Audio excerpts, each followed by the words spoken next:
Along with this guy again, Rain. He was able to take out Marine King in the ace match, in their last match that they just had against Prime last week. And he's one of the strongest Protoss guys that we have out here in Korea. Yeah, he's one of the best Protoss players. During a time, we were saying he was the best Protoss player in the world. And he's on the team that has the best players, statistically speaking, in the world to train with. Players like Party, we saw play earlier today, like players like Classic, who just played in the previous game. He's up against Rogue, who's one of our gold Zergs. He's 15 and 24, so all-time he still has a negative record, but he's been looking better and better this season. And his best record, of course, is against Protoss. He's 3-1, and he played very well in Code S. Somebody to never underestimate, and he's grown up quite a bit, I would say, over the last few weeks. Yeah, he's someone that in the beginning, he wasn't a huge name, and he was just like kind of doing okay, but as we came to the here and now, he's just won so many big games. He's really making a name for himself right now. He's one of our up-and-coming guys, and I feel like maybe he's the underdog here, but I think he could also probably take it. Yeah, I think he certainly could, man. The map is Frost. It's a 4-player map. If they get cross spawns, it's pretty good for Rogue. Pretty good for Zerg in general on this map. We'll see how Rain chooses to respond. The map is up and loaded. Let's go into what could be our very final map between these two teams, SKT1 and JINAIR Green Wings.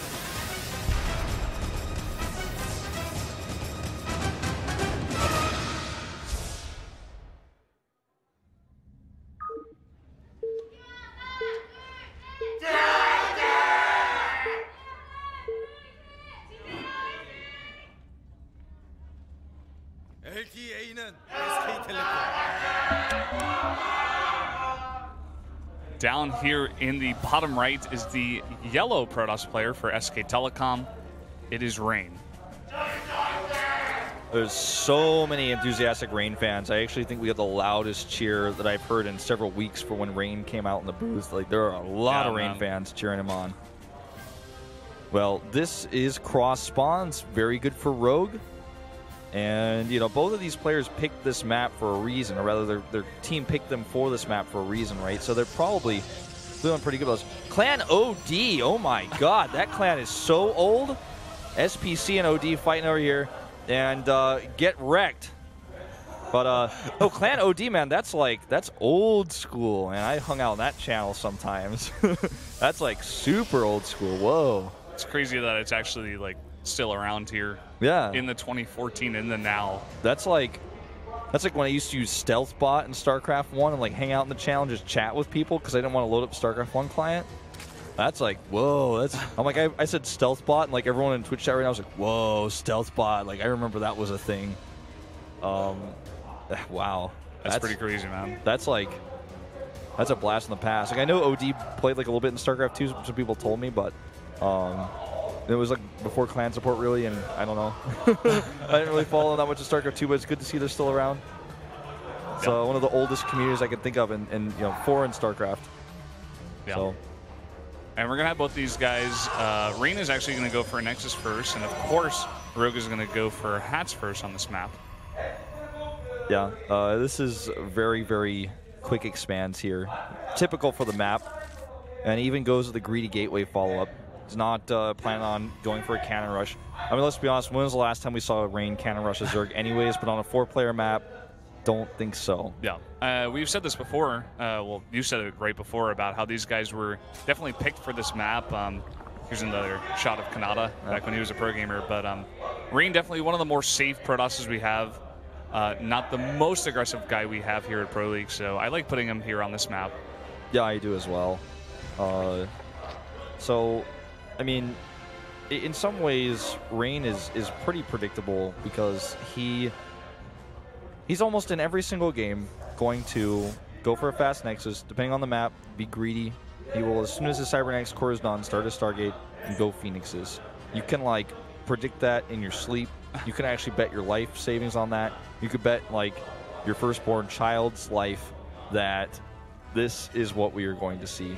When was the last time you ever saw Rain do an Immortal all-in? It was probably a long time ago, or it was probably like in an online tournament that not that many people were watching, and I didn't see it. But he just does, he's not all-in. He's like Creator, but he's like an advanced form of Creator that's figured out all sorts of early mid-game timings to punish his opponent. You know, going for gateway pressure is something we have seen him do, for example. But generally speaking, when you play as EVP against Rain, you know exactly what to expect. Kind of reminds me of like a Protoss version of Flash. A guy who's a little bit, you know, a little bit predictable, but a guy who has these builds so practiced to the point where even if you know what he's doing, he's still going to do a lot of damage to you. Yeah. Or at least, you know, come out in a pretty decent position for himself because he just knows how to play in every single situation possible because he's played the build so many times. Yeah. Well said. There's a Stargate going down. And you called it. Well, I mean, I think anybody would have expected this one. But just because you know your opponent's going Stargate doesn't mean that you're going to be able to defend everything that he throws at you. And in this case, he hasn't been able to scout it just yet. He's even denying Rain, that is, a scout at the front. And there's no Overlord nearby to actually come over here and see this because they're cross spawns. It's one thing that hurts Zerg cross spawn wise is they're not able to really get Overlords in there to see what's going on fast enough to spot that tech. Yeah, good point. You could say, like, if they're, you know, bottom left, bottom right, maybe a Zerg could get one behind the base and, you know, kind of send the two Overlords in at the same time to try to get a really good idea of what the Protoss is doing, but not the case here. Rain also is going to drop that forwards. He's going to want to get those upgrades up very fast here as well. Yeah, Overlord is going to come over here. It looks like may see the Phoenix right as it's spawning, which is going to give him ample time to get Spore Crawlers up at home and prepare for this. So that's really good for Rogue. We'll see how much he wants to commit to the Spores, and conversely, how much Rain wants to actually commit to the Phoenixes. We've seen a lot of players recently actually committing to more and more Phoenixes, sometimes hitting some tempo timings behind that because you can kill so many drones. I mean, look at this. As soon as he sees the Phoenix and he knows it's cross spawn, he's like, going into all my gases. I'm adding all of them right now, all 4, making 10 drones.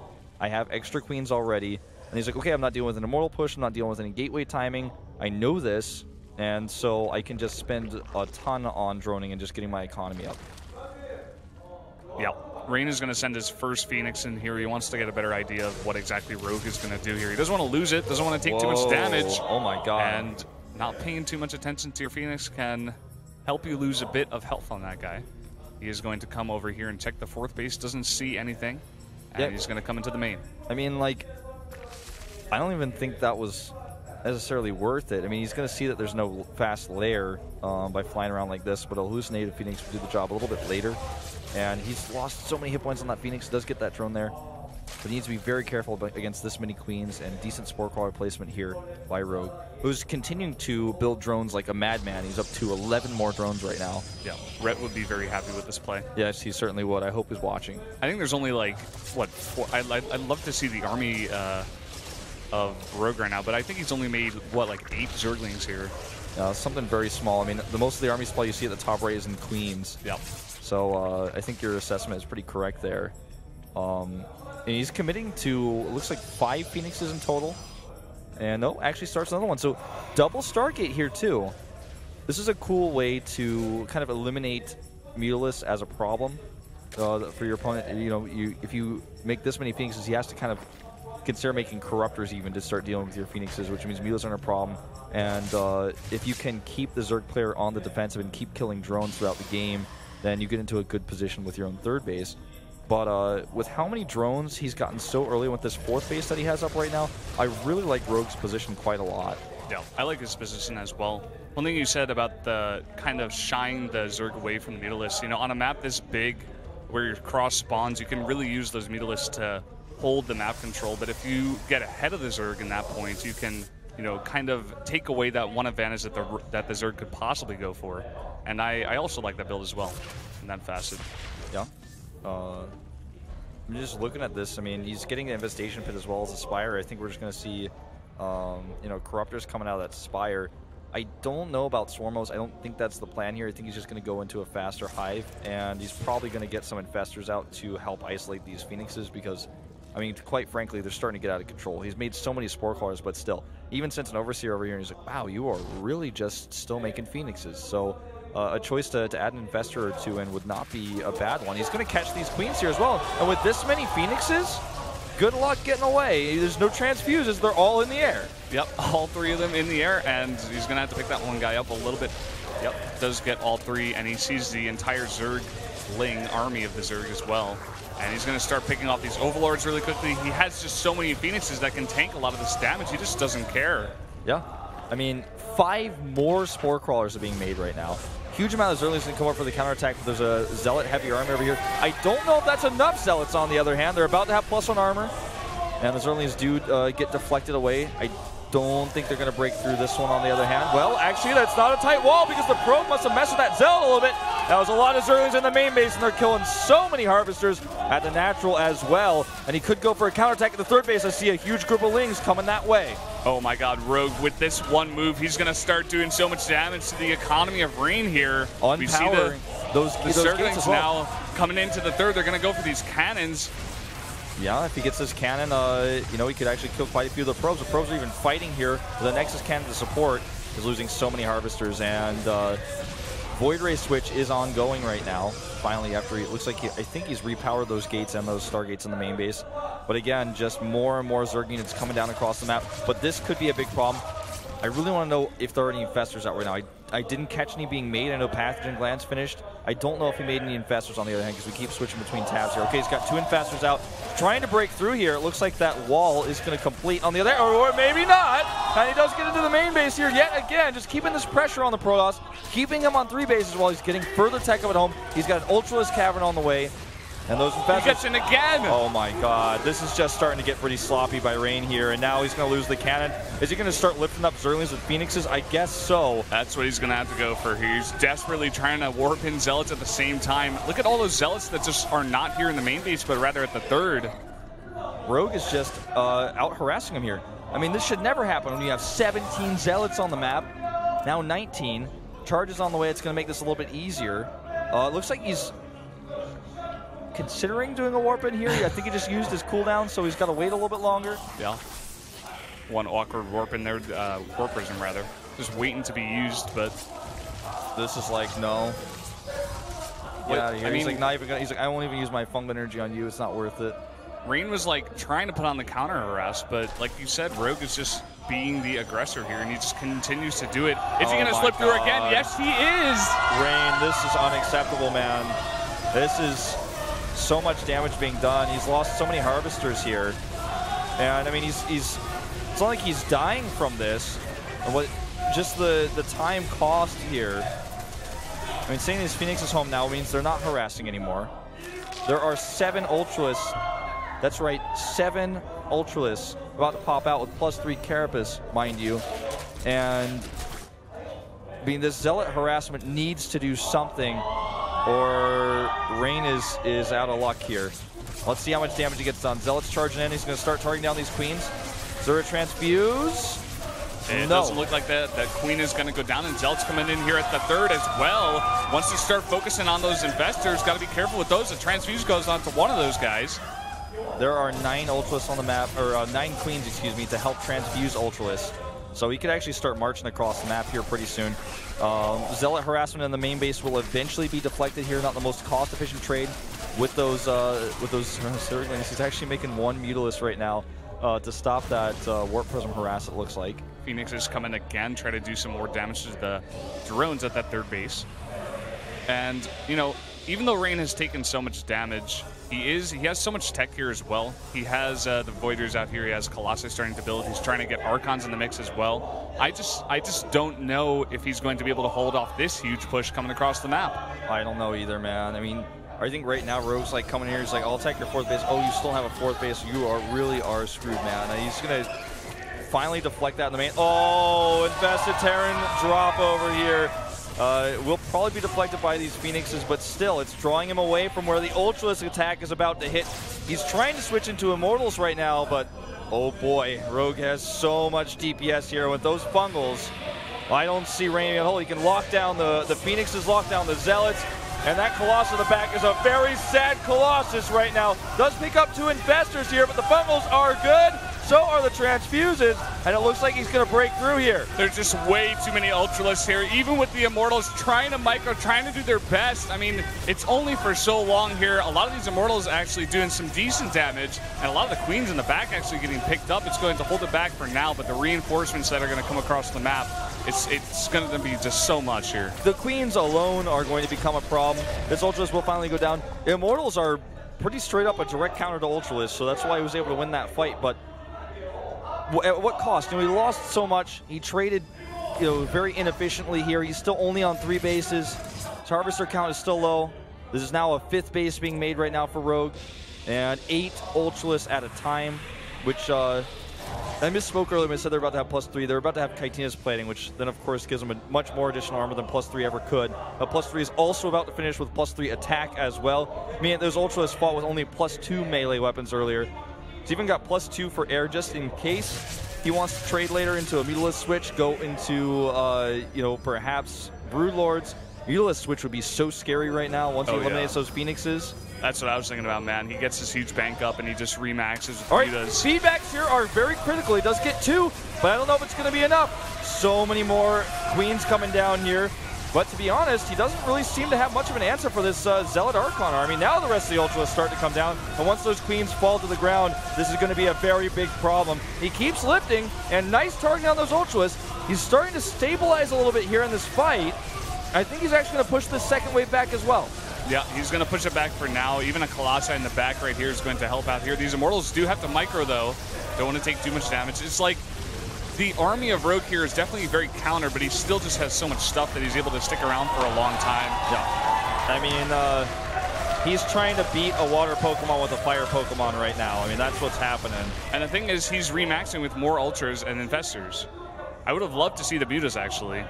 Yeah, I mean, his gas bank, I think, wasn't quite ready yet, and he never really got the fungals that he wanted on those Phoenixes to eliminate all of them. They were a big problem in the fight because they just kept lifting up the Queens, which meant the Queens couldn't transfuse, which meant the ultimate Ultralist melted. This base again, though, gets spotted. He's going to instantly right-click on that, and there's that cancel. But look at this. A group of Phoenixes going to continue to be annoying. Oh, no! Every single probe goes down here. 63 Harvesters killed in total this game here by Rogue. Oh, boy. Rogue is just not letting up with this pressure. And, you know, Rain just hasn't really responded too well to it so far, so I love the fact that he's continuing with it.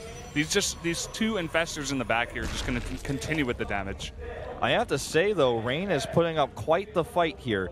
He's constantly identifying what his opponent's composition is and reacting accordingly. Even having this Observer here, it's a bit sloppy that Rogue doesn't clear that because the Observer's going to keep saying, okay, you're not switching to Mutalisk, so I don't have to worry about making more Phoenixes right now. I'm just going to keep making more Archons. I'm going to keep making more Immortals. Starting to add some Spine Crawlers right now is Rogue, and a few Vipers with Blinding Clouds. Those last fights would have turned out a little bit differently. Yep, definitely. Could even grab the Colossi as well. Yeah, good point. You know, even some Immortals could be grabbed into Queens. Just wants to lock down those very expensive units. Yeah. Another thing here for Rogue, actually, is the creep is all the way across the biggest map we have in the pool right here. Is right up at the front of that Protoss army, and now he's coming in with a bunch of Zerglings here, targeting down the Nexus. Is he going to get it? Looks like it. I think so. Very, very low, and there it goes. Goodbye, Nexus, and this means that Rain is now on 2 bases, one of which is not mining, the second of which is barely mining. He's at 1/3 of his opponent's mineral income, and let's not get started on the gas. So this is going to be a pretty tough position to come back for because the Protoss army is so much more expensive, so much more difficult to produce than a Zerg army. The larva mechanic that's there just makes it so difficult for a Protoss to compete when he's down on bases. Protoss units are expensive, they're cost efficient, but when your army is too small to compete with the Zerg army, then you're just never going to be able to trade up because you are down in economy right now. Yeah. Rain is starting to get out on the map. He's starting to clear this creep. He wants to try to make it a bit harder here for Rogue to continue with this damage, to continue with the little attacks with the Zerglings. He wants to, you know, reduce the speed at least. This Observer is going to spot this, and they're going to be able to pick off those 2 Infestors. Very nice there. That was greatly done there. You've always got to have an Observer up on that high ground in most matchups, actually, when it goes late. And, I mean, upgrade-wise, Zerg's still looking solid. This Protoss army is pretty large, but the cost in this Zerg army, how many Ultras does he have? The answer is too many, I think. That's a good answer. Too many for the Protoss. I mean, not too many for the Zerg, because I think he's pretty happy with how many Ultras he has. Blink being researched right now. Don't think that's going to be a game changer. No, don't think so. The Adrenaline Lens is about to finish. Those Zerglings going to do much more damage, attack a lot faster. He's making a bunch of Zerglings as well. These Phoenixes are going to try to go for these Infestors. Yeah. Oh, well, just going to force some Infestant Terrans and back off. Well, I mean, he's still, like, surviving here. They're still in the fourth, and here come the Ultras. I'd like to see him go with the Infestors and the Blinding Clouds, though. Or perhaps the Abducts, or both, whichever he chooses. He's got to be really careful here how he engages. Like, he has a strong army as well, but the Protoss Death Ball, you just cannot underestimate it at any time. He has to engage here perfectly. Well, I'd like to see him even grab these Phoenixes, to be honest. Here we go. He's going to actually engage here. The Storm is totally whipped. There are no fumbles, and Rain with this huge Archon army with Immortal support is going to turn this around. And suddenly, Rogue finds himself maxed out in a composition that is directly countered. It's hard for him to switch comps now. Can he really switch into Mulus? He doesn't have enough free supply. And by the time he's going to lose his supply to Remax, the Protoss army is going to be at his doorstep. We'll see if he can hold here. This is so scary to deal with. All those Vipers going down, doing absolutely nothing. No fungals. And look at this. So many Archons, so many Immortals. Rogue is going to try to fight it. I don't know. But doesn't look good. There's so many Immortals here. The transfuses are not good enough. Has Rain done it? The switch is on. 19 Mulus, 20 Mulus on the way. But he needs more time. And Rain is not going to give it to him. He's at the front door and he's not selling Girl Scout cookies, Brennan. He's got way too many Immortals here. It's so many Immortals, it is so many Colossi, but 27 Mutalisks here coming, and he's counterattacking with Zerglings. 29 Mutalisks now. There's only 3 Phoenixes and 3 Archons here. Is it going to be enough? He needs to group them together. Oh yeah, he needs to make sure they're not rallying over like that. That's very expensive, impossible to replace without much more gas. And here we go. It's all about the magic box here. Starting to pick off Zealots left and right. The Archon's in full retreat. No, an abduct on the Archon. Nicely done. He takes no hits from that Archon. Are there any storms in those? That's the question. One Archon here gets picked off again. No, he saves it barely. And he's making a new Archon. It's actually being pushed across the map. Can he target it down? He goes for it. Oh, gets it. Gets it. And he's just going to continue picking them off. He tries to go for it. Those Archons do so much damage. If the Mutas are bulked up there, you do see a lot of AoE damage already. But 4 more Archons coming across. Oh my god, this is so intense right now. He's just barely hanging on, Brennan. And now he has enough money to actually start a 4th Nexus. I'd really like to see him do that. But if he does, is he going to be able to defend against this Mutalist flock? It's a tough call. It's the question. I mean, Rogue now, he's pushed the army all the way across, and now he's going to come to this 3rd base and start picking off drones, picks off cannons. This has been my favorite game all year, I have to say. More and more Phoenix is being picked off here, and he's trying to eliminate some of that ground army. He cannot fight near the Archons, though. He just doesn't have enough Mutalisks to do so. And he's a little bit wary of sending his Vipers over because he doesn't want to get feedback with those, with the Templar around. Oh, God, he's so careful with those Mutalisks. Stalker's starting to get a little bit higher in their count as well. But keep in mind, the economy for Rain is still very weak. He still does not have a 4th base. Look at this. 5 Immortals trying to come in and take out a base. They're going the wrong way. Now they've re-rallied towards that base. Going to want to try to focus down. Well, there's so many spines over here.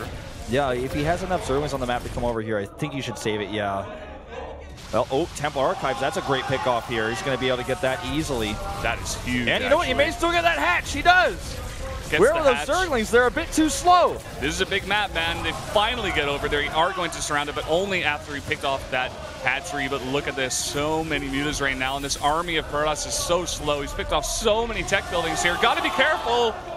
This is starting to look like a losing battle here for Rain, but he's getting some good storms. Great abduct on that Archon right through the trees there.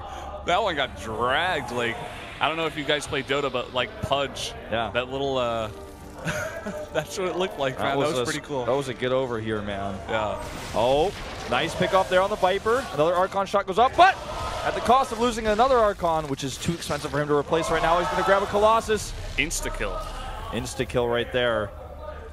Insta-gib, as Doa would say.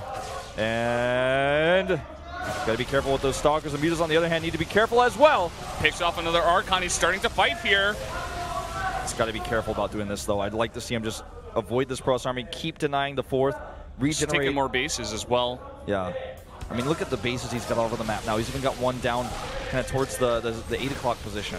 And he's just continuing to mine so much gas.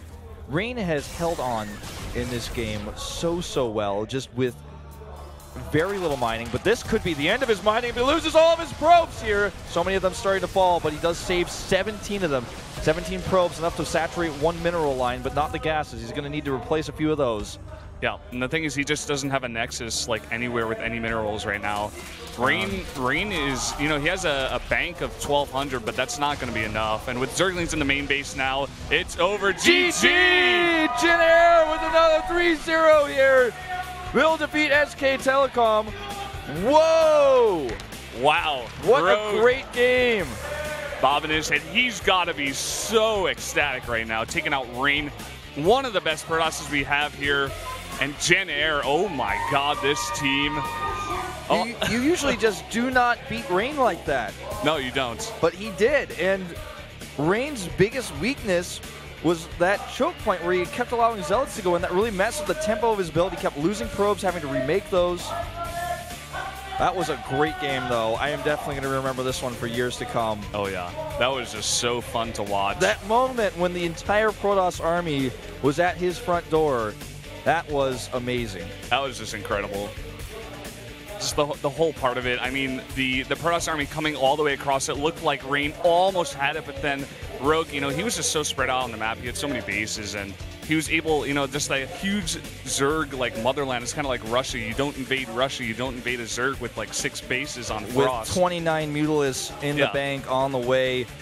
What an incredible game. That was just so fun to watch. And again, SKT showing us that they're not invincible. They can be beaten, and at times they can